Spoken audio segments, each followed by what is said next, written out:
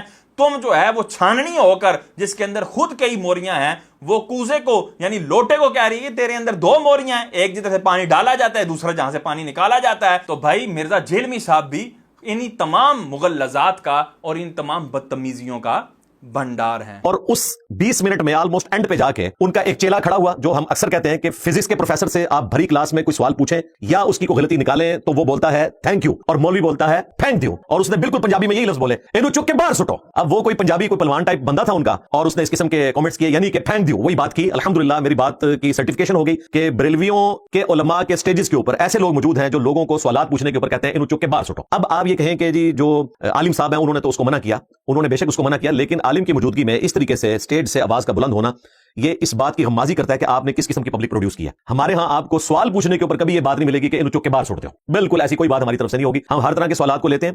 اب یہاں پر دیکھیں سمر عباس صاحب کی ویڈیو کے اندر ایک بندہ اٹھا, اس نے کہا کہ جی انو سٹو باہر, یعنی وہ ان کی محفل خراب کر رہا تھا. اب وہ یا تو بانی محفل ہوگا یا منتظمین میں سے کوئی ہوگا. ظاہری بات ہے جب آپ کی محفل کو جس پر آپ نے لاکھوں روپے لگائے ہوں اب اس کو خراب کرنے کے لیے کوئی اٹھ پڑے اور اس کا ماحول خراب ہو کر رہا ہو تو ظاہری بات ہے آپ کے جذبات جو ہیں وہ قابو سے باہر ہو جائیں گے. جس طرح مرزا جیلمی کی اکیڈمی میں کوئی اٹھ پڑے اور اس کے حوالے سے کوئی وہاں کا ماحول خراب کرنے کے معاملات کرے تو اس کے چاہنے والے اس کو دھپڑ بھی مارتے ہیں, ان کو باقاعدہ چنڈے مکے رسید کیے جاتے ہیں. یہاں پر تو خالی بات ہی کی ہے نا کہ وہ جی اس کو نکال کر باہر پھینک دو, نکال کر باہر پھینکا تو نہیں ہے. تو میں کہا یہ دوگلا پالیسی کیوں؟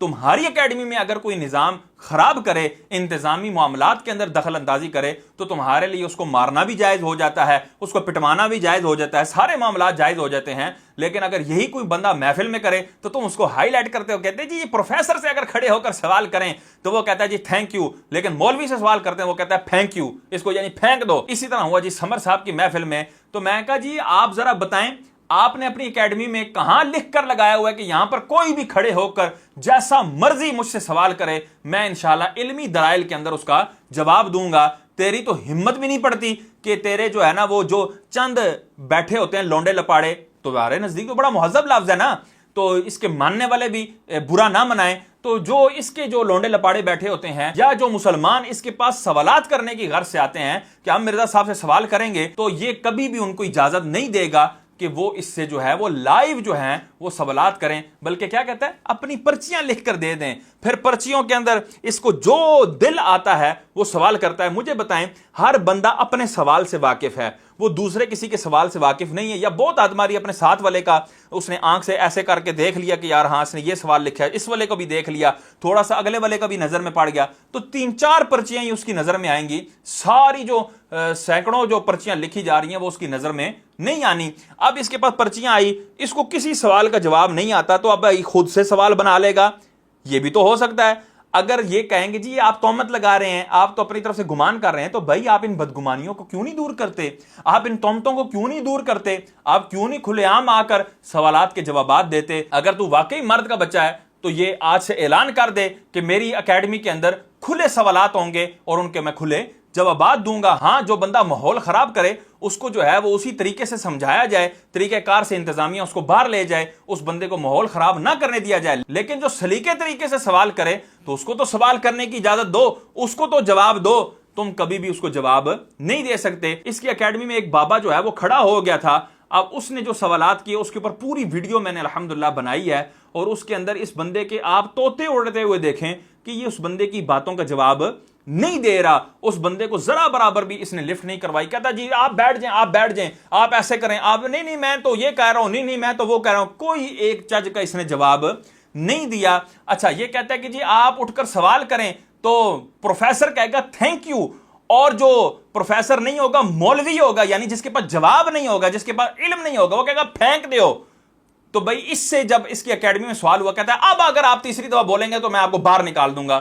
تو یہ جو باہر نکال دوں گا یہ پھینک یو کا کی ترجمہ نہیں ہے، یہ پھینکنے کے جو ہے وہ دوسرے الفاظ نہیں ہے۔ تو تیرے سے سوال کرے تو کہتا ہے جی اب بولے تو میں پھینک دوں گا، میں باہر نکال دوں گا۔ میں نے کہا تھا بیچ میں نہیں بولنا، آپ تیسری بار بولیں گے میں آپ کو باہر نکال دوں، تیسری بار بولیں گے میں آپ کو باہر نکال دوں، کیونکہ آپ پھر سیکھنے تو نہیں لائے۔ تو پتہ لگا تیرے پاس بھی کوئی علمی جواب نہیں ہے، تو اس بندے کو بٹھانے کی کرتا ہے، تو اس بندے کو چپ کروانے کی کرتا ہے، اور تیرے جو لونڈے لپاڑے ہیں اس بندے کو ہاتھا پائی کر کے بھی چپ کرواتے ہیں۔ علمی پوائنٹ نمبر 1، گالیوں والی سرکار یعنی کہ مفتی سمر عباس اتاری حفظہ اللہ تعالی نے اس ویڈیو میں مجھے ایک چیلنج دیا، بلکہ ایک آفر دی کہ اگر انجینئر ہماری مرضی کے مطابق قرآن پاک میں جو رکوع ہم بتائیں گے اس کی تلاوت دیکھ کر دے تو ان کے حلال کے پیسوں کی انورٹڈ کاماز میں مولوی کے پاس 1 کروڑ روپے کی گاڑی ہے، تو وہ کہتا ہے کہ اس کی چابیاں میں انجینئر کو دے دوں گا۔ اب یہاں پر دیکھیں مرزا ایک اور بھی بہت شاطرانہ گیم کھیلتا ہے، اور وہ یہ ہے کہ دیکھیں جی میرے پاس کوئی گاڑی نہیں ہے، میں تو موٹر سائیکل پہ آتا ہوں، وہ پھٹیچر سا میں نے موٹر سائیکل رکھا ہوا ہے،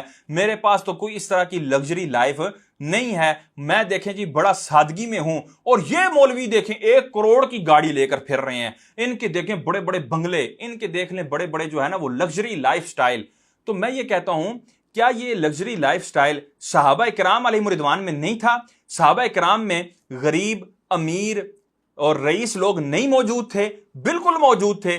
کچھ صحابہ کرام نے غربت میں زندگی گزاری تو کچھ صحابہ کرام نے بادشاہی والی زندگی گزاری، اور اتنا مال ہوتا تھا کہ وہ آج کے دور میں بھی شاید کسی کے پاس اتنا مال نہ ہو۔ کیا صدیق اکبر رضی اللہ تعالیٰ کا مال کسی سے ڈھکا چھپا ہے؟ عثمان غنی رضی اللہ تعالیٰ کی دولت کسی سے ڈھکی چھپی ہے؟ اور دیگر جو صحابہ کرام جو بڑی بڑی جائیدادوں کے مالک تھے، ان کی جائیدادیں، ان کی دولتیں، ان کا لگژری لائف سٹائل اس وقت کے اعتبار سے کیا وہ ڈھکا چھپا ہے؟ کیا وہ احادیث میں وارد نہیں ہوا؟ کیا وہ احادیث میں نہیں آیا؟ تو کیا رسول اللہ صلی اللہ تعالی علیہ وسلم نے اپنے فقر کی مثال دے کر ان صحابہ کرام کو ٹونٹ کیا؟ ان صحابہ کرام کو بھی فقر کی طرف مجبور کیا کہ تم ان سب چیزوں کو چھوڑ کر فقیری کو اختیار کر لو، ان سب چیزوں کو چھوڑ کر وہ اسلام میں فقر والی زندگی گزارو؟ کبھی ایسا کیا نہیں کیا، بلکہ ان صحابہ کرام سے اسلام کی نصرت کا کام لیا جاتا تھا۔ جب بھی جنگیں ہوئی انہی صحابہ کرام نے اپنا مال جو ہے وہ وقف کیا، اپنا مال جو ہے اسلام کے لیے پیش کیا۔ صدیق اکبر نے پیش کیا، عثمان غنی نے پیش کیا،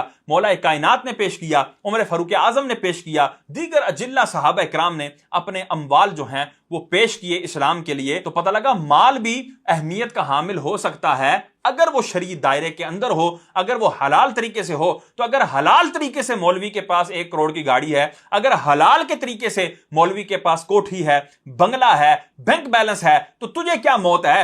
تمہیں کیوں مسئلہ بنتا ہے؟ تمہیں کیا جو ہے وہ چیز ستاتی ہے؟ پھر کہتے ہو جی یہ کہاں سے آ سکتا ہے، مولوی کے پاس تو کوئی جو ہے نا وہ اس طرح کی فیکٹری نہیں تھی۔ تو بھائی اگر تجھے کوئی تحفہ دے تو وہ تو اپنے لیے اور دین کے لیے کاموں کے لیے رکھ سکتا ہے، تو اگر کوئی مولوی صاحب کو تحفہ دے تو وہ کیوں حرام ہو جاتا ہے؟ وہ کیوں ان کی ذات کے اوپر لگنا جو ہے وہ تیرے لیے ایک وبال جان بن جاتا ہے؟ اور بھائی علماء کرام کو بھی تحفے ملتے ہیں، علماء کرام کو بھی لوگ تحفے پیش کرتے ہیں، تو اگر وہ تحفہ ان کی ذات کے لیے پیش کیا گیا ہے تو ان کا اس کو اپنی ذات پر لگانا بالکل جائز ہے۔ ہاں، ان کا تقویٰ ہے کہ وہ اس کو راہ خدا میں صرف کر دیں، وہ جو ان کو چیز ملی ہے وہ اس کو اللہ کی راہ میں دے دیں، یہ ان کا تقویٰ ہے، لیکن اس پر فتویٰ نہیں لگایا جا سکتا، ان کو اس بات پر انسسٹ نہیں کیا جا سکتا کہ حضرت یہ جو آپ کو آپ کے مرید نے، آپ کے چاہنے والے نے یہ جو گاڑی دی ہے اس کو آپ وقف کر دیں، یہ جو گھر دیا ہے اس کو آپ مدرسہ بنا دیں، مسجد بنا دیں، اس میں آپ نہ رہیے گا، آپ جھونپڑی میں ہی رہیں۔ اور بھائی تم کیا بیان کرنا چاہتے ہو کہ اسلام کے اندر کوئی بھی امیر ترین شخص نہیں آ سکتا، کوئی بھی پیسے والا شخص نہیں آ سکتا، سارے کے سارے جو ہے نا فقیر ہیں، سارے کے سارے تیری طرح فقرے ہیں، سارے کے سارے تیری طرح جو ہے نا وہ پھٹیچر سا موٹر سائیکل لے کر جو ہے نا وہ گھوم رہے ہیں، سارے کے سارے تیری طرح وہ ڈربے کے گھر کے اندر رہتے ہیں، سارے کے سارے جو ہے وہ تیری طرح جو ہے وہ عجیب و غریب جو ہے وہ بدبودار کپڑے پہنتے ہیں۔ اور بھائی خدا کے بندے، علماء کرام بڑی بڑی عزتوں والے ہیں، بڑی بڑی دولتوں والے موجود ہیں، بڑی بڑی اللہ تبارک تعالیٰ نے ان کو شان و شوکت دی ہے، تو وہ آپ کو چبنی نہیں چاہیے۔ ہاں، اگر کسی عالم دین کا یہ واضح ہو جائے کہ اس نے وہ حرام کے پیسوں سے لیا اور اس کے اوپر تمہارے پاس دلائل ہوں تو اس کے اوپر تم جو ہے وہ جرا کرو۔ جو بندہ دو نمبری کر رہا ہے اس کو سامنے لایا جائے گا، چاہے وہ مفتی اعظم ہو، چاہے وہ خطیب اعظم ہو، چاہے وہ مولوی ہو، چاہے وہ عام بندہ ہو، چاہے وہ انجینئر ہو، چاہے وہ کوئی بھی ہو، جو بھی شریعت کے تحت آئے گا شریعت اس کے اوپر قلم چلائے گی تو اس کے اوپر قلم چلے گا، اس کے اوپر وہ شریعت کا حکم لگے گا۔ تو انشاءاللہ تعالیٰ میں بھی اپنے اسٹوڈنٹ سے وعدہ کرتا ہوں کہ یہ 1 کروڑ روپے کی گاڑی جو مجھے ملے گی، میں 1 روپیہ بھی اپنی ذات کے اوپر نہیں لگاؤں گا، بلکہ اس کو دین کے کام میں ہی صرف کروں گا۔ عین ممکن ہے کہ اس کا کچھ حصہ میں گالیوں والی سرکار کے مدرسے کے لیے چیک لکھ دوں، تو میں اس آفر کو قبول کرتا ہوں اپنی ویڈیو کے اندر۔ اب میں انتظار کروں گا گالیوں والی سرکار کا کہ وہ مجھے بتائیں کہ کون سا رکوع ہے جو میں نے تلاوت کرنا ہے، وہ رکوع میں تلاوت کروں گا اور اس پہ بات ختم نہیں ہوگی۔ ویسے تو ان کی ریکوائرمنٹ پوری ہوگی، اب میری ریکوائرمنٹ اس کے بعد یہ ہے کہ جب مجھے 1 کروڑ روپے کی گاڑی مل جائے گی تو اس کے بعد ہم ایک مدنی خواہش کا اظہار کرتے ہیں آج ہی کہ آپ نے اپنے پیر و مرشد باپا جانی ان کو بھی کہنا ہے کہ وہی رکوع وہ بھی تلاوت کریں، اور آپ کے مفتی اعظم بھی تلاوت کریں، اور دعوت اسلامی کے جو مفتی اعظم ہے مفتی حسان عطاری صاحب وہ بھی وہی رکوع تلاوت کریں گے، اور پبلک فیصلہ کرے گی، بلکہ دوسرے فرقوں کے قراء جو ہیں وہ فیصلہ کر دیں گے کہ کس نے قرآن جو ہے وہ تجوید کے ساتھ لحن جلی کی غلطیوں کو اوائڈ کرتے ہوئے پڑھا ہے۔ انشاءاللہ حق کا حق ہونا ظاہر ہو جائے گا، رکوع آپ کی مرضی کا ہوگا، جو مشکل سے مشکل رکوع آپ سجیسٹ کر سکتے ہیں وہ کریں، انشاءاللہ تعالی میں ویڈیو میں اس کی ریکارڈنگ کروا دوں گا۔ کہ جی سمر عباس صاحب نے اس کو چیلنج کیا ہے کہ تو کوئی رکوع پڑھ دے تو میں جو ہے وہ اپنی 1 کروڑ کی گاڑی جو ہے وہ تجھے دے دوں گا، تو یہ بھی بڑا سینہ چڑھا کر کے فوراً ہی میدان میں آ گیا، کہتا ہے جی وہ رکوع آپ مجھے بتائیں، میں وہ آپ کو ریکارڈ کر کے دیتا ہوں، اور آپ جو 1 کروڑ کی گاڑی دیں گے وہ میں جو ہے نا اپنے دینی کاموں میں لگاؤں گا، اور آپ کے مدرسے کے لیے بھی میں چیک لکھ کر دے دوں گا۔ اب یہ دیکھیں جی بندہ کہتا ہے کہ کیسی علمی ہستی ہے، کیسی علمی شخصیت ہے، جب بھی کوئی آگے سے اعتراض کرتا ہے، کوئی آگے سے چیلنج کرتا ہے، یہ فوراً علمی میدان میں آ کے اس کا جواب دیتے ہیں۔ تو مرزا صاحب کبھی ہماری طرف بھی توجہ کریں، کبھی مفتی راشد محمود رضوی صاحب کی بھی طرف توجہ کریں، کبھی ہمارے بھی چیلنجز کا جواب دے دیں، کبھی ہمارے بھی اعتراضات کا جواب دے دیں، کبھی ان کا بھی جواب دے دیں جو دلائل ہم نے آپ کے سامنے رکھے ہیں، لیکن آپ مر جائیں گے، زہر کا پیالہ پی لیں گے، کبھی بھی ہمیں ڈسکس نہیں کریں گے، ہمارے چیلنجز کو قبول نہیں کریں گے۔ ہاں، جہاں سافٹ شکار آ جائے وہاں آپ فوراً میدان میں آ جائیں گے اور اپنی تمام شرائط کو بالائے طاق ڈال دیں گے۔ یہاں پر بھی دیکھیں اس نے اپنی تمام شرائط کو بالائے طاق ڈال دیا۔ یہاں پہ اس نے یہ نہیں کہا کہ پہلے مفتی اعظم سے لکھوا کے لاؤ کہ میں نے اگر رکوع پڑھ دیا تو تم باقی مجھے دو گے یا نہیں دو گے، یا یہ شرط ہے یا یہ شرط ہے، کوئی اس طرح کی شرط نہیں لگائی۔ امیر علیہ سنت سے لکھوا کے لاؤ، یہ کرو وہ کرو، کیونکہ اس کو پتا تھا یار قرآن پاک تو میں پڑھ ہی سکتا ہوں، ظاہری بات ہے یہ اپنے آپ کو کلیم کرتا ہے جی میں دعوت اسلامی میں رہا ہوں، تو دعوت اسلامی کے اندر تو کوئی 3 دن کا قافلہ کر دے تو پہلے دن ہی اس کو مدنی قاعدے کی پہلی تختی پڑھا دیتے ہیں، الف با تا اور عین ہا یہ مخارج نکالنا سکھا دیتے ہیں۔ تو یہ تو اتنا عرصہ اس کے بقول جو ہے وہ دعوت اسلامی کے ماحول میں رہا ہے، تو اس نے تو مخارج سیکھے ہی ہیں، اس نے تو قرآن پڑھنا سیکھا ہی ہے، اور ظاہری بات ہے اس نے قرآن پاک کے ذریعے ہی لوگوں کو گمراہ کرنا ہے، تو یہ قرآن پاک پڑھ پڑھ کر ہی لوگوں کو گمراہ کر رہا ہے، تو اس کو پڑھنے آتا ہے۔ اس کے اندر ہم نے کبھی اعتراض نہیں کیا کہ اس نے جی فلاں جگہ غلطی کر دی تو فلاں جگہ غلطی کر دی۔ ہاں، جہاں پر یہ جان بوجھ کر قاعدہ بیان کرنے کی کوشش کرتا ہے وہاں ہم اس کو پکڑتے ہیں، جیسے اسی ویڈیو کے اندر اس نے کہا یکونو کے بعد مومنین ہی آئے گا۔ ہمارا سوال یہاں پر یہ ہوتا ہے کہ حضرت اگر آپ اس کو ڈسکس نہ کرتے نا تو ہم بھی بات نہ کرتے، لیکن چونکہ آپ نے پنگا لیا ہے تھوڑا سا تو اب جواب تو دے کے جائیں۔ یکونو کے بعد مؤمنین ہی کیوں آئے گا، مومنون کیوں نہیں آ سکتا؟ گرامر کے ذریعے اس غلطی کو واضح کرو اور گرامر کے ذریعے اس قاعدے کو واضح کرو، وہاں پر تمہیں موت آتی ہے۔ کانا یعبدو یہ فعل مضارع کا صیغہ تم بتاتے ہو، اگر تم وہ پڑھ کر نکل جاتے اور ترجمہ کر دیتے تو ہم کہتے ترجمہ تم نے غلط کیا ہے، لیکن ہم اس عبارت پر گفتگو نہ کرتے، لیکن تم نے باقاعدہ جو ہے وہ بڑا اہتمام کر کے تم نے وہ صیغہ بتایا کہ کانا یعبدو جو ہے یہ جو ہے وہ فعل مضارع کا صیغہ ہے، اور یہ مضارع کے معنی کے اندر حال کا معنی آتا ہے اور مستقبل کا معنی آتا ہے، تو وہاں پر بھی الحمدللہ ہم نے گرفت کی اور بتایا کہ جی مرزا جیلوی صاحب نے ٹوٹی پجی عربی سیکھ ہی لیا ہے۔ تو اس طرح کی چیزوں پہ ہم گرفت کرتے ہیں، لیکن تمہارے قرآن کے اندر اگر کسی جگہ زبان لڑکھڑا گئی، کسی جگہ کوئی اعراب غلط ہو گیا، اس پر ہم نے گرفت کبھی بھی نہیں کی، نہ میں نے کی، نہ مفتی راشد محمود رضوی صاحب نے کی۔ وجہ یہ ہے کہ ہمیں معلوم ہے کہ جب بندہ قرآن پاک پڑھتا ہے تو اس کے اندر کوئی نہ کوئی زبر زیر پیش کی یا لفظ کی غلطی ہو جاتی ہے، لیکن ہم جو چیزیں ہائی لائٹ کرتے ہیں وہ تمہاری غلط تشریح ہے، وہ تمہارا غلط ترجمہ ہے۔ تو اب حضرت نے جو ہے ان سے غلطی ہو گئی خطیب صاحب سے کہ انہوں نے اس کو جو ہے وہ یہ کہہ دیا، تو یہ بھی چڑھا ہو کر میدان میں آ گیا اور اس نے چیلنج قبول کر لیا اور یہاں ساری شرطیں اس کو بھول گئی۔ اور اسی طرح جب سعد رضوی صاحب نے اس کو چیلنج کیا اس وقت بھی سینہ چڑھا کر کے آ گیا، کہتا جی لو جی شیر میدان میں آ گیا۔ اس کو پتا تھا سعد رضوی صاحب مناظر نہیں ہے، وہ اس فن کے ماہر نہیں ہے، تو وہاں پہ بھی سینہ چڑھا کر کے آ گیا۔ اسی طرح سلمان مصباحی صاحب نے اس کو چیلنج کیا تھا کہ کبھی ہمیں بلانا، کبھی ہمارے سامنے بیٹھنا، تو اس نے کہا جی آ جائیں سلمان مصباحی صاحب، آپ آ جائیں۔ وہاں ساری شرائط اس نے جو ہے وہ اپنی پیچھے رکھ دی اور اس نے وہ ساری کی ساری جو ہے وہ شرائط بھلا کے اس نے جو ہے ان کو کہا کہ جی آپ آ جائیں، ٹھیک ہے۔ اسی طرح کوئی بھی ایسا نقیب یا خطیب اس کے بارے میں بات کرے تو یہ فوراً چڑھا ہو کر وہاں آ جاتا ہے اور اس کو جو ہے وہ کہتا ہے کہ جی آ جائیں جی آپ۔ جس طرح طارق مسعود نے وہ جو نکاح خان مولا ہے جس کو نکاح کے علاوہ آتا ہی کچھ نہیں ہے، تو اس نے اس کو بھی بڑا سافٹ شکار سمجھا اور سافٹ شکار سمجھ کے اس کو بھی چیلنج کر دیا اور یہ کہا میری کرامت ہوگی آپ نہیں آئیں گے، تو وہ آ گیا، تو یہ حضرت وہاں سے غائب ہو گئے۔ آگے سے پھر اس کے اندر بھی دم خم اتنا ہی ہے، سافٹ شکار کو بھی یہ جو ہے وہ نہیں کر سکا اور اس کے سامنے نہیں بیٹھ سکا۔ تو یہ اس کی دوغلا پالیسی ہے، اس کی وجہ سے آپ اہل سنت کے اوپر جو ہے وہ بات نہیں کر سکتے، اور یہ لوگ جو ہیں وہ اہل سنت کے اس انداز کے ترجمان بھی نہیں۔ اگر آپ ان کے کسی چیلنج کا جواب دے دیں گے تو آپ نے ساری اہل سنت کو جو ہے وہ معاذ اللہ نیچے لگا لیا، اور پھر یہ کہتے ہیں کہ جی دیکھیں یہ حق کا حق ہونا واضح ہو جائے گا، میں قرآن پاک پڑھوں گا پھر یہی تم مفتی اعظم سے بھی پڑھوانا، امیر علیہ سنت سے بھی پڑھوانا، تاکہ حق کا حق ہونا واضح ہو جائے۔ اور بھائی قرآن پڑھنا ہی حق ہونے کی دلیل ہے، تو مرزا قادیانی جو ہے وہ تو تیرے سے بھی زیادہ قرآن جانتا تھا، وہ تو تیرے سے بھی زیادہ قرآن پاک کو پڑھنے والا تھا، اس نے تو عربی کے اندر جو ہے وہ باقاعدہ رسائل لکھے، باقاعدہ کتابیں لکھی، باقاعدہ تحریرات لکھی، تو پھر تو وہ تو تیرے نزدیک سب سے بڑا حق پر ہوگا، وہ تو تیرے نزدیک سب سے بڑا حق پھیلانے والا ہوگا، معاذ اللہ ثم معاذ اللہ۔ اگر تو کہے نہیں جی وہ حق پھیلانے والا نہیں تھا، وہ تو کافر تھا، وہ تو مرتد تھا، تو بھائی ہم بھی یہی کہتے ہیں تمہارا بھی حکم مرزا قادیانی جیسا ہی ہے کہ تم بھی قرآن پاک پڑھنے کے باوجود مرزا قادیانی سے بھی بدتر ہو اور اسی کے نہج پر چلنے والے ہو۔ تو یہاں سے بالکل واضح ہو جاتا ہے کہ مرزا جیلمی یہ کوئی حق بیانی نہیں کر رہا، بلکہ یہ خود سب سے بڑا بدتمیز ہے، سب سے بڑی سوکیانہ زبان کا مالک ہے، سب سے گندی ولگیرٹی والی گفتگو کرنے والا ہے۔ اللہ تبارک و تعالی ہمیں اس کے دجل سے بچنے کی توفیق عطا فرمائے، آمین بجاہ النبی الامین صلی اللہ تعالی علیہ وسلم۔